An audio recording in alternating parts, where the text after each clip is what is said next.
কিবরিয়ার কাছে যখন আসলেন আর বললেন, হুজুর আপনার চোখের পানি আল্লাহ বরদাস্ত করে না। কেন কাঁদেন? কোন কারণে কাঁদেন? আল্লাহর নবী বলেন, জিবরাইল নেই, আমি কেন কান্দি আমার মালিক ভালো করে জানে। আমার কান্না আমার মালিক জানে রে। এরপরও কেন তুমি জিজ্ঞাসা করলাম? বলে, হুজুর আল্লাহ বলছে আপনি বললে নাকি আমার মালিকের ভালো লাগে, তাই আপনি বলেন। আল্লাহর নবী বলেন, মালিক আপনি জানেন আমার মা নাই, বাবা নাই, দাদা নাই, দাদি নাই, আত্মীয় স্বজন কেউ নাই। বাবার মতো মহব্বত করে, সন্তানের মতো লালন পালন করে চাচা আমারে এই পর্যন্ত আনছে। কেউ বিরোধিতা করলে চাচা সবার আগে দৌড়াইয়া গেছে। কষ্ট লাগলো, ইন্তেকালের সময় চাচা কালেমা পড়ল না। এটা আমার একটা আঘাত, আমার কষ্ট লাগছে। আমার চাচা যদি কালেমাটা পড়ে দুনিয়ার থেকে বিদায় হইতো, আমার মনে আর কোনো কষ্ট থাকতো না। কিন্তু চাচা আমার কালেমা পড়ল না, বেঈমান হইয়া কবরে চলে গেছে। 2 নাম্বার হলো, এই পরিস্থিতিতে আমার সুখের কথা, দুঃখের কথা আমার কলিজার টুকরা স্ত্রী খাদিজার কাছে আমি সবকিছু বলতাম।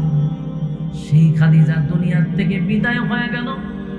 খাদিজা যখন দুনিয়ার থেকে বিদায় হয়ে গেছে, আমার কোনো অভিযোগ নাই, অভিযোগ নাই। আপনি নিছেন, আপনার ডাকে সাড়া দিয়ে চলে গেছে, আমার কোনো অভিযোগ নাই। আল্লাহর নবী বলেন, মালিক আপনার দিনের জন্য, ইসলামের জন্য, দিন প্রচারের জন্য তায়েফে দাওয়াত দিতে গেলাম, সেখানে রক্তাক্ত হইলাম, অভিযোগ নাই। আপনার দিন প্রচার প্রসার করতে গিয়ে আমি নবীজি শাহাদাত বরণ করতে চাই, আমার কোনো কষ্ট নেই। কিন্তু এরপরে আসার পরে মক্কার কোনো মানুষ আমার সান্ত্বনা দিল না। আমার একে একে একে একে 4টা সন্তান আপনি নিয়ে গেছেন, অভিযোগ নাই। আপনি দিছেন, আপনি নিছেন, কোনো কষ্ট নাই। আমার কর্মীগুলোকে জায়গায় জায়গায় রক্তাক্ত করে গো। ইসলাম কবুল করার কারণে, আপনি মালিকের উপরে ঈমান আনার কারণে জায়গায় জায়গায় তাদেরকে নির্যাতন করে। আমার সাহাবীদের কোনো দোষ নাই, আমার কর্মীদের কোনো দোষ নাই। একটাই অপরাধ, তারা ঈমান আনছে এক আল্লাহর উপর। ঈমান আনার অপরাধে তাদেরকে নির্মমভাবে নির্যাতন করা হয়। আমি নবী বরদাস্ত করতে পারি না। এরপরও এতটা কষ্ট লাগে নাই, কারণ তারা যদি শাহাদাত বরণ করে, আমি জানি আল্লাহর তৈরি জান্নাত তাদের জন্য ওয়াজিব। আল্লাহর হাবিব বলেন, মালিক 4টা সন্তান চলে গেল, কষ্ট লাগে না, তবে বাবা হিসাবে কিছু তো আঘাত লাগবেই। কারণ সন্তানের লাশ বাবা বহন করতে পারে না। বাবার লাশ সন্তান কাঁধে নিয়ে গুরুস্থানে যায়, কবরে রাখে, এটা সম্ভব। কিন্তু বাবা তার সন্তানের লাশ কবরে নিতে পারে না। বাবার জন্য কষ্ট হয়ে যায় রে, বাবার জন্য এটা বড় বাড়ি হয়ে যায়।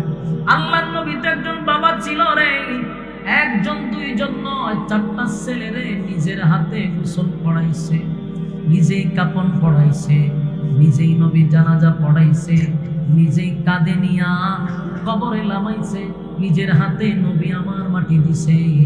এরপরে নবী বলেন, মালিক কষ্ট নাই, আপনি দিছেন, আপনি নিছেন, অভিযোগ তো আমার নাই।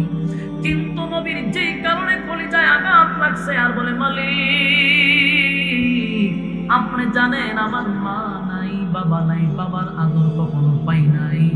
মা বেশি দিনও দুনিয়ায় টিকলো না, চলে গেল। দাদাও টিকলো না, চলে গেল। আমার চাচাও চলে গেল।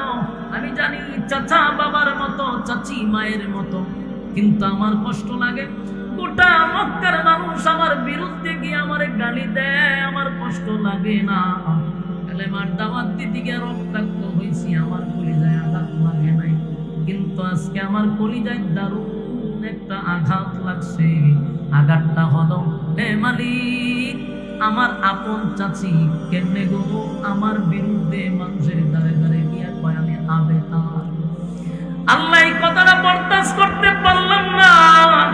আপনি তো আমার ছেলেও দিলেন, মেয়েও ছেলেও দিলেন মেয়েও দিলেন। কেউ যদি ছেলেও থাকে মেয়েও থাকে সে তো আটপুরা হয় না, সে তো নির্বংশা হয় না। কিন্তু আমার চাচি মানুষের কাছে গিয়া গিয়া কয় আমি নাকি আবেতা, আমার নাকি বংশ নেই। আবু তালেবের বউ মানুষের কাছে গিয়া কয় মুহাম্মদ যদি দুনিয়া থেকে বিদায় হয়ে যায় তার ধর্ম বেশি দিন জমিনে টিকবে না, তার নাম বলার মতো মানুষ থাকবে না, কারণ তার ছেলে নাই, ছেলে দিয়া বংশ হয়, মেয়ে দিয়া বংশ হয় না। মুহাম্মদের তো মেয়েগুলা আছে, ছেলেগুলা তো দুনিয়া থেকে বিদায় হয়ে গেছে, সুতরাং মুহাম্মদের বংশ বেশি দিন টিকবে না, মুহাম্মদের নাম সুনাম খ্যাতি টিকবে না। তাই মানুষের দাঁড়ে দাঁড়ে গিয়া কয় মুহাম্মদ আবেতার, মুহাম্মদ আবেতার। আল্লাহর নবী চোখের পানি ছেড়ে দিয়া বলেন মালিক, নিজের লোকগুলা যখন আমারে আবেতার বলে গালি দেয় আমি বরদাস্ত করতে পারি না, তাই তো আমার চোখের পানি আমি আটকায় রাখতে পারলাম না। আল্লাহ বলে বন্ধু আপনার চোখের পানি আমি বরদাস্ত করতে পারি না। আল্লাহ বলে দুনিয়ার মানুষ আমি আমার মানুষ, আমি মহব্বত করে মানুষ বানাইছি। আল্লাহ কয় সৃষ্টির মধ্যে সবচেয়ে শ্রেষ্ঠ আমি মানুষকে বেশি বানাইছি, শ্রেষ্ঠত্ব দিছি। ওয়ালাকাদ কাররামনা বানি আদম, আদমের যে সম্মান আর মর্যাদা কোন জাতিকে আমি দেই নাই। শুধু এখানেই না, আদমরে বানানোর পরে একটা দুইটা নয়, আমি যে চারটা কসম করে বলছি, আদমের যে সুন্দর কামড়ে বানাই নাই, ফলের কসম করছি দুইটা, স্থানের কসম করছি দুইটা, ও তিন ফলের কসম, ও জাইতুন জাইতুন ফলের কসম, ও তুরে সিনিনা সিনাই পর্বতের কসম, ও হাযাল বালাদিল আমিন পবিত্র মক্কা নগরীর কসম। চারটা কসম করে মানুষের ক্ষেত্রে বলছি, লাকাদ খালাকনাল ইনসানা ফি আহসানি তাকওয়িম। মানুষের যে সুন্দর আর এত সুন্দর করে আমি কাউরে বানাই না। চারটা কসম করে বলছি মানুষ সুন্দর, মানুষ সুন্দর, মানুষ সুন্দর, মানুষ সুন্দর। মানুষ আমি বানাইছি শুধু সুন্দর করে নয়, মানুষ বানাইছি মহব্বত করে, মানুষ বানাইলাম মহব্বত করে ভালোবেসে। এই মানুষ আমার দেওয়া নিয়ামত খায় রে, এই মানুষ আমার দেওয়া নিয়ামত ভোগ করে, আমার দেওয়া নিয়ামত ভোগ করার পরে বান্দা আমার জমিনে তাইকা আমার নাফরমানি করে, আমারে গালি দেয়, কিন্তু আমি আল্লাহ তাদেরকে ধ্বংস করি না, আমি আল্লাহ তাদেরকে ধ্বংস করি না। বলুন তো দেখি, এই জমিনে আল্লাহর নিয়ামত খাওয়ার পরে আমরা আল্লাহর বিরোধিতা করি কি করি না? আল্লাহর নাফরমানি করি কি করি না? আল্লাহ বলেন নাফরমানি করে বান্দা, এরপরও জাগাত তারা বানায় মারি না, গজব দিয়া মারি না। এমন কি মানুষ আল্লাহর গালিও দেয়, দেয় কি দেয় না? বাউল নামক ফাউলরা গালি দিছে কি দেয় না? বলুন সাথে সাথে কি আল্লাহ গজব দিয়া মারছে? আল্লাহ সাথে সাথে মারে না। কত নাস্তিক আর মুরতাদ আর রামবামরা আল্লাহকে গালি দেয়, কিন্তু আল্লাহ জাগাত ঠাড়া ফালায় মারে না। না মারার কারণে তাদের বুকের পাটা বেড়ে গেছে। আল্লাহ কয় আমি কেন মারি না? আমার দয়া মায়া বেশি, আমার দয়া মায়া বেশি। বান্দা আমারে গালি দেয়, আমার কষ্ট লাগে না। আমি নিজের হাতে বান্দা বানাইছি, সম্মান দিয়া বানাইছি, মর্যাদা বাড়ায়া দিছি। আমারে গালি দেয়, আমার কষ্ট লাগে না। কিন্তু বান্দারে লিমিট ক্রস করো, যদি অতিরিক্ত করো, সীমা লঙ্ঘন করো, আমারে গালি দিয়ে কষ্ট লাগে না। বান্দা আমি বানাইছি, আমারে গালি দিলে কষ্ট লাগে না। কিন্তু আমার বন্ধুরে যদি কেউ গালি দেয়, আমি আল্লাহ বরদাস্ত করতে পারি না। এর বাস্তব প্রমাণ হলো, অতীতে আল্লাহরে যত গালি দিছে, সাথে সাথে আল্লাহ গজব দিয়া মারে নাই, কোনো অ্যাকশন নেয় নাই, মালিক প্রতিবাদ করে না। আল্লাহ প্রতিবাদ করে না, তার একটা কারণ হলো দুনিয়াতে আল্লাহর একটা নাম হলো রহমান। এই রহমান নামের গুণের কারণে নাস্তিকরাও দুনিয়াতে খায়, আস্তিকরাও দুনিয়াতে খায়। শুধু এই নামের গুণে নাফরমানি কইরাও জমিনে বুক ফুলায় আটে, কারণ আল্লাহর নাম রহমান। রহমান নামের খাতিরে আমার মালিক কেউ ধ্বংস করে না।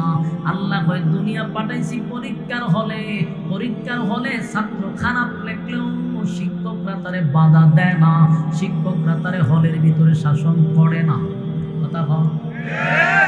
আপনারা যারা পরীক্ষা দিচ্ছেন, পরীক্ষার হলে যদি আপনি ভুল লেখেন, যেই শিক্ষকটা ক্লাস টাইমে খুব মারাত্মক গরম, যে শিক্ষকটার পড়া না শিখলে পরে জন্মের মতো মাইর দেয়, কিন্তু সেই শিক্ষক যখন পরীক্ষার হলে ডিউটি পায়, আপনি যতই ভুল করেন না, শাসনও করে না, ধমকও দেয় না। কারণটা কি? কারণ হলো এখানে ধমক দেওয়ার জায়গা না, শাসন করার জায়গা না। কারণ পরীক্ষা চলতেছে, তোমার সাইজ করা হবে রেজাল্টের সময়। কথা হয় না? রেজাল্ট যে সময় আউট হবে তখন বন্ধু বুঝবা, সান্ধু তখন বুঝবা তুমি কি আখাম কুখাম করছো পরীক্ষার হলে। তাই পরীক্ষার সময় কাউরে বাধা দেয় না, স্বাধীনতা দেয়। আল্লাহ হয় দুনিয়াটা কোনো পরীক্ষার হল, পরীক্ষার হল। এখানে বন্দা যত ধরনের অপরাধ করুক, অন্যায় করুক, আমি চাইলে ফেরেশতা দিয়ে জাগাত মেরা লাইতে, কিন্তু আল্লাহ হয় কেন মারি না? বন্দা তো আসছে পরীক্ষা দেওয়ার জন্য। পরীক্ষা যে সময় শেষ, বন্দার যে সময় ঘন্টা বেজে যাবে, সেদিন থেকে বন্দার সঙ্গে হিসাব শুরু হবে। বন্দার রেজাল্ট আউট হবে পরকালে, সেদিন তোমাকে পাই পাই পাই করে হিসাব দিতে হবে।